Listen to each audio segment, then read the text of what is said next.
దుర్గా అనే అమ్మాయిని కనకదుర్గమ్మ ఎలా కాపాడిందో మనం ఈ వీడియోలో తెలుసుకుందాము. దుర్గా అనే అమ్మాయి కనకదుర్గమ్మని ఎప్పుడూ పూజిస్తూ ఉండేది. అమ్మవారంటే అపరిమితమైన భక్తి. అమ్మవారి కోసం ఎన్నెన్నో పూజలు చేసేది, ఎన్నెన్నో వ్రతాలు చేసేది.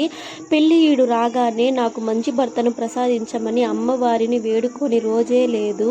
దేవుడి దయ వల్ల ఆమెకు మంచి భర్త వచ్చాడు. ఘనంగా పెళ్ళైతే జరిగింది. పెళ్లి జరిగిన కొన్ని రోజులు బాగానే ఉన్నారు, కానీ ఒక చెడు ఆత్మ ప్రభావం పడడం వల్ల వాళ్ళకి గొడవలు రావడం మొదలయ్యాయి. ఆమె అమ్మవారి పూజ చేయడం వల్ల అమ్మవారు కనురించి ఆ ఆత్మను తరిమి కొట్టారు. అది అమ్మవారిని చూసి పారిపోయింది. దాంతో వాళ్లకు ఆ ఆత్మ యొక్క పీడ లేకుండా పోయింది. వాళ్ళు ఎంతో సంతోషంగా ఉన్నారు. పార్ట్ 1, పార్ట్ 2 వీడియో కూడా ఉంది. Thank you so much. Video నచ్చితే ప్లీజ్ ఒక లైక్ చేయండి, షేర్ చేయండి, కామెంట్ చేయండి. Thank you so much.